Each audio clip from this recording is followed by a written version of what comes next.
Hola, ¿cómo están? Espero que estén muy bien. Hoy vamos a leer el capítulo número 21 de Frankenstein de Mary Shelley. Vamos a ello. Capítulo 21. Fui llevado de inmediato a la presencia del magistrado, un hombre benévolo, de maneras calmas y cordiales. Sin embargo, me observó con cierto grado de severidad y, volviéndose hacia los que me conducían, les preguntó quiénes eran los testigos.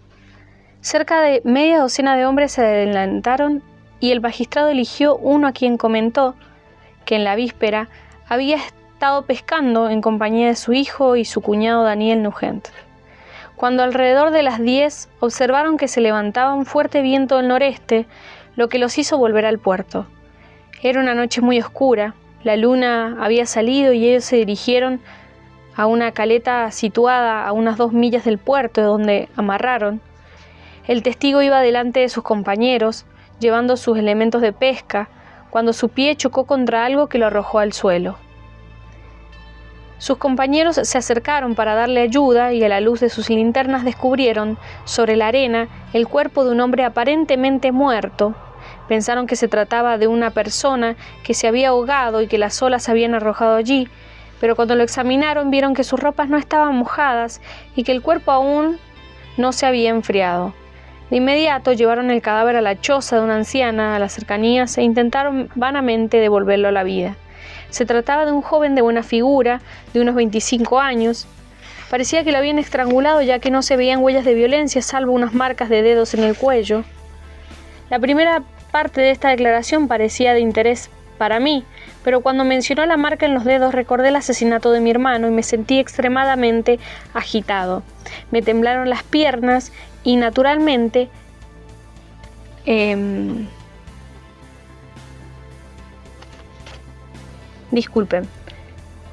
temblaron las piernas y mis ojos se nublaron, lo que me llevó a buscar apoyo en una silla.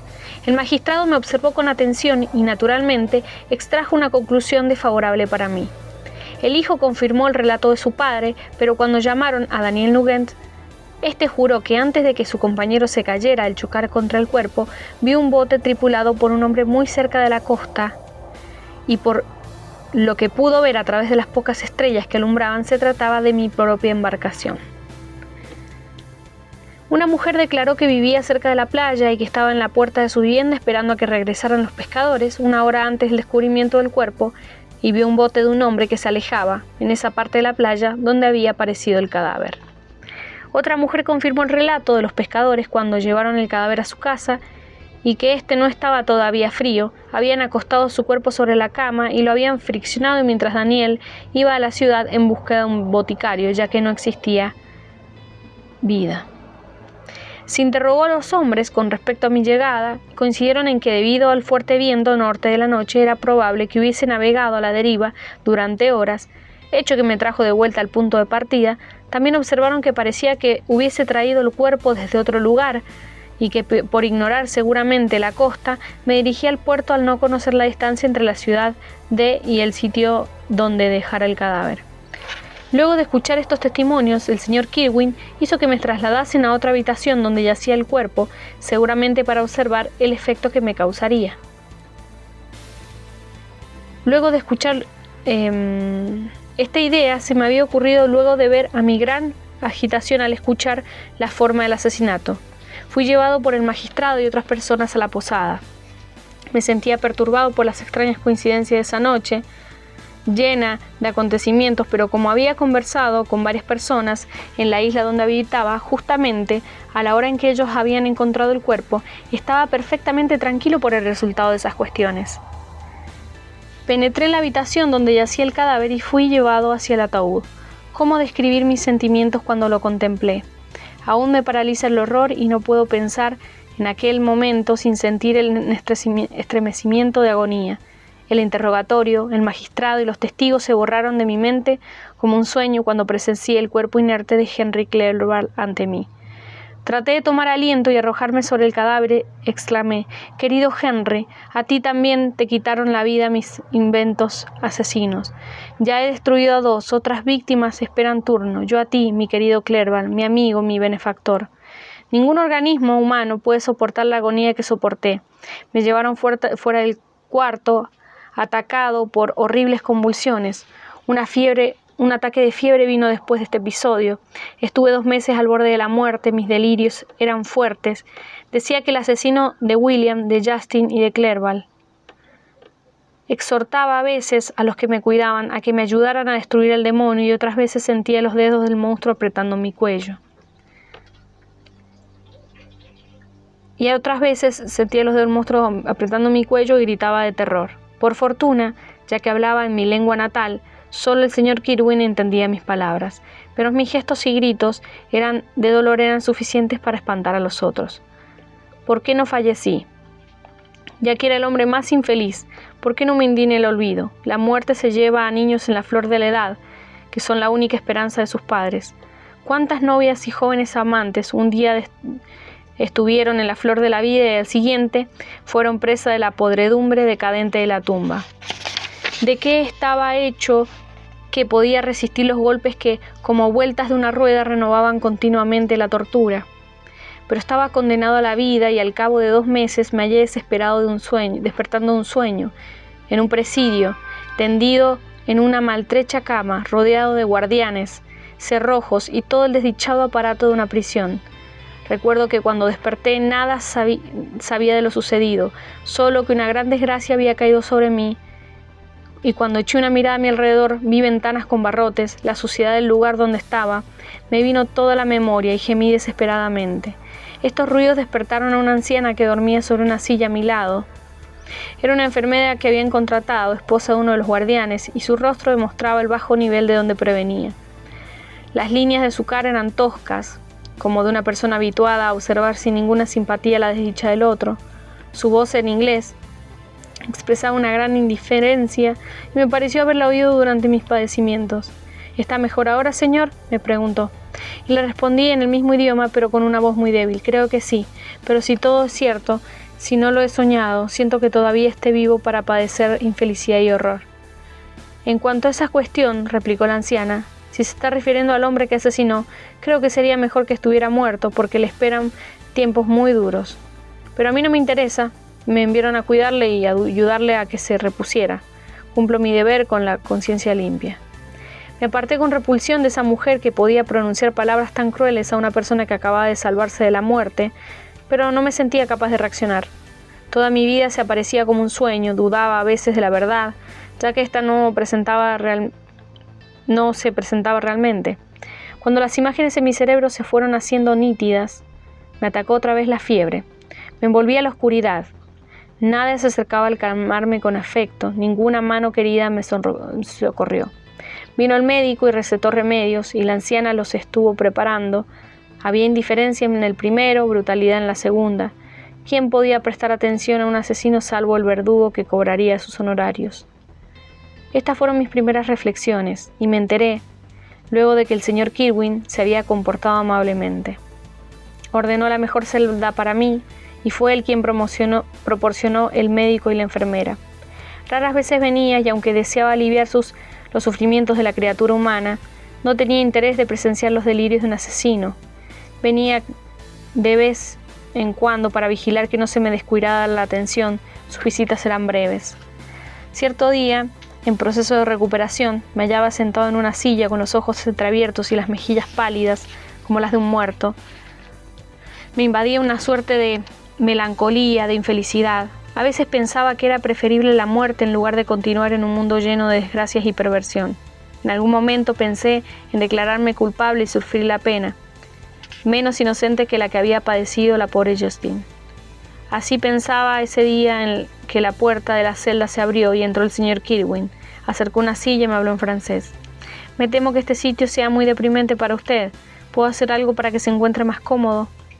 «Gracias, pero sus palabras nada significan para mí. En toda la tierra no existe consuelo. Sé que la ayuda de un extraño no podrá confortar, pero espero que pronto abandone esa tristeza porque será, sin duda, fácil hallar las pruebas que lo liberen de la condena. Eso es la menor de mis inquietudes. Acontecimientos extraños me convirtieron en el más infeliz de los mortales, perseguido y torturado. ¿Puede la muerte darme miedo? Es cierto que nada podrá ser más afortunado y doloroso que los acontecimientos ocurridos últimamente. El extraño azar lo trajo a estas orillas que son conocidas por su hospitalidad, donde fue apresado y acusado de crimen. Lo primero que vio fue el cuerpo de su amigo asesinado del modo más atroz y que un ser perverso dejó en su camino. Estas palabras eran un resumen de mis sufrimientos pasados y renovaron mi agitación, pero demostré sorpresa por el conocimiento que parecía tener de mi persona. Debo haber manifestado asombro porque el señor Kirwin se apresuró a decirme: en cuanto usted se enfermó, me trajeron los papeles sobre su persona y los examiné buscando algún rastro que me permitiera avisarle a sus parientes sobre su desgraciada enfermedad. Hallé varias cartas y entre ellas una perteneciente a su padre. Sin perder tiempo escribí a Ginebra: han transcurrido casi 2 meses desde ese momento, pero usted está enfermo, ahora mismo tiembla y por ningún motivo debe agitarse. Esta duda es 1000 veces peor que lo más horrible. Dígame, ¿qué nueva muerte ha sucedido? ¿A quién debo llorar ahora? Su familia está bien, dijo el señor Kirwin con amabilidad. Alguien, un amigo, ha venido a visitarle. No sé qué asociación de ideas me llevó a pensar que era el asesino, con el objeto de burlarse de mi desgracia y solazarse con la muerte de Clerval, tal vez pensando que podría obligarme a cumplir con sus demoníacos deseos. Me puse las manos para cubrirme los ojos y exclamé con voz desmayada: «Oh, llévenselo, no puede ser, por Dios, no lo dejen estar aquí». El señor Kirwin me observó con preocupación, veía en mi actitud una confesión de mi culpa y dijo en tono severo: «Pensé que la presencia de su padre sería bienvenida, en vez de esta reacción de repugnancia». «¿Mi padre?», exclamé mientras mis rasgos se relajaban y dejaban la angustia. «Es verdad que ha venido mi padre, pero ¿dónde se encuentra, que no viene a mi lado?».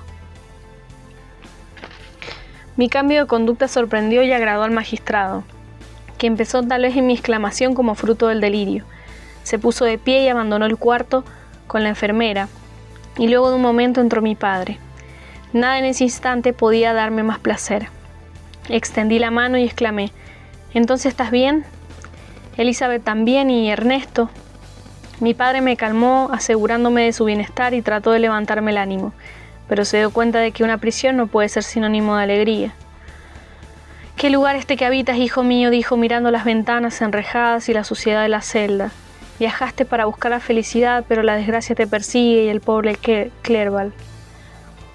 El nombre de mi infeliz amigo produjo en mí una agitación demasiado intensa para soportarla en mi estado. Me brotaron lágrimas. «Ah, padre», le respondí, «el más horrible destino me amenaza y debo vivir para que se cumpla, ciertamente. Debí morir sobre el féretro de Henry». No se nos permitió hablar mucho tiempo, ya que mi estado de salud precaria requería de atenciones. El señor Kirwin entró y manifestó que no debía agotar mis fuerzas en conversaciones prolongadas. La presencia de mi padre me llenó de aliento y pronto recuperé la salud. A medida que me iba recuperando, me ganaba una tristeza que no podía borrar. Veía constantemente a Clerval, desfigurado, muerto. Más de una vez estas agitaciones hicieron temer por una recaída. Ah, ¿por qué salvaron una vida tan infeliz y aborrecida? Seguramente para que pudiera cumplir mi destino, que se acercaba a su final. Pronto, muy pronto, la muerte terminará con estos padecimientos y me librará del peso de esta desesperación que me hunde en el polvo, y al ejecutarse el fallo de la justicia, hallaré reposo. En estos momentos, la muerte parecía lejana, aunque mi mente la evocaba, y muchas veces me quedaba sentado durante horas inmóvil en silencio, deseando que una terrible catástrofe me aterrara junto a mi destructor. Se acercaba el juicio, llevaba 3 meses y aunque estaba mejor, corría el riesgo de tener una recaída. Debí viajar casi 100 millas hasta la cabecera del condado, donde iba a reunirse el tribunal. El señor Kirwin reunió testigos y también las medidas necesarias para mi defensa. Evitaron la vergüenza de aparecer en público como un criminal, y el caso no se trató en causas penales. El gran jurado rechazó la condena en cuanto tomaron conocimiento de que me hallaba en las islas Orkney cuando apareció el cuerpo de mi amigo, y una quincena después del fallo que me absolvió salí de la prisión. Mi padre se sintió dichoso de que me hubiese librado de la acusación de un crimen. Ahora podía gozar de nuevo de la luz solar y volver a mi patria. Yo no compartía esos sentimientos. Para mí, una mazmorra o los muros de un palacio me resultaban los dos odiosos. El cáliz de la vida estaba para siempre envenenado, y aunque los rayos del sol se derramaran tanto sobre mí como sobre los seres felices, no veía más que sombras densas y terribles, penetradas por dos ojos que miraban con odio. A veces eran los ojos animados de Henry que languidecían por la muerte, las órbitas negras cubiertas con los párpados, bordeados de largas y oscuras pestañas. Otras eran los ojos acuosos y ensombrecidos del monstruo, como los había visto por primera vez en el dormitorio de Ingolstadt. Mi padre trató de animarme, me habló sobre Ginebra, a la que visitaría pronto, me habló de Elizabeth y de Ernesto. Sus palabras solo me sacaban prolongados gemidos. Deseaba que estos seres fueran felices y pensaba con melancolía en mi amada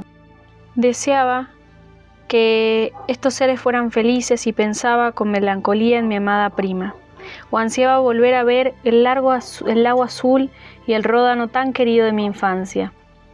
Pero mi estado habitual era un sopor en donde la prisión era un lugar tan adecuado como el más divino paisaje de la naturaleza, y en estos estados no dejaban lugar más que para otros llenos de angustia y desesperación. En esos momentos deseaba terminar con una existencia terrible y necesitaba vigilarme constantemente para que no cometiera algún acto de violencia.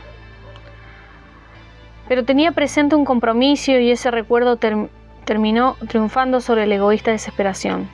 Era imprescindible volviese de inmediato a Ginebra y velaba por las vidas de aquellos, para estar acechando al asesino de modo que si el azar me revelaba su escondite o si osaba presentarse, pudiera con perfecta puntería acabar con la vida del monstruo al que le había otorgado un alma más monstruosa todavía. Mi padre deseaba demorar el viaje por temor a que mi salud no lo soportara. Mi estado era pésimo y la sombra de un ser humano. Estaba reducido a un esqueleto y una fiebre inacabable me gastaba el cuerpo. Pero pedí que partiésemos de Irlanda y lo pedía con tanta impaciencia que mi padre terminó cediendo. Tomamos pasaje en una embarcación que se dirigía a Havre. Era la medianoche. Estaba en la cubierta mirando las estrellas y contemplando las olas. Agradecí la oscuridad que no me dejaba ver las costas de Irlanda. Mi pulso latió con alegría al pensar que pronto regresaría a Ginebra. El pasado se me antojaba como un sueño terrible. Sin embargo, el barco en el que me hallaba, el viento que me alejaba de las costas odiadas de Irlanda y ese mar a mi alrededor me decían que no era un sueño. Clerval, mi amigo y el más querido de mis compañeros, había caído víctima de mí y del monstruo que creara. Reviví en mi memoria toda mi existencia, mi felicidad cuando residía con mi familia en Ginebra, la muerte de mi madre, mi partida hacia Ingolstadt. Recordé, estremeciéndome, el absurdo contento que me ganó cuando me puse a crear aquel monstruo. Me acordé de la noche en que aquel ser maligno había nacido a la vida. No pude continuar porque me asediaron 1000 sensaciones y me eché a llorar. Desde que la fiebre desapareciera, todas las noches tomaba una pequeña dosis de láudano. Solo así podía descansar lo que necesitaba. Agobiado por mis desdichas, una noche tomé el doble de lo habitual y pronto dormí profundamente. El sueño no me liberó de los recuerdos y padecimientos. En mis pesadillas contemplaba 1000 objetos que me aterrorizaban. Hacia la madrugada padecí una pesadilla atroz. Sentí las garras del monstruo en el cuello y no podía soltarme. Los gemidos y gritos resonaban en mis oídos. Mi padre, que me observaba, advirtió mi inquietud y me despertó. Se oía el ruido de las olas. Arriba estaba nublado el cielo. El monstruo no estaba allí. Una sensación de seguridad, el sentimiento que no existía una tregua entre este presente y un futuro irresistible y desastroso, me dejó una especie de sereno olvido, estado en que, por su estructura, la mente humana es particularmente susceptible. Espero que les haya gustado. Nos vemos en el próximo capítulo. Adiós.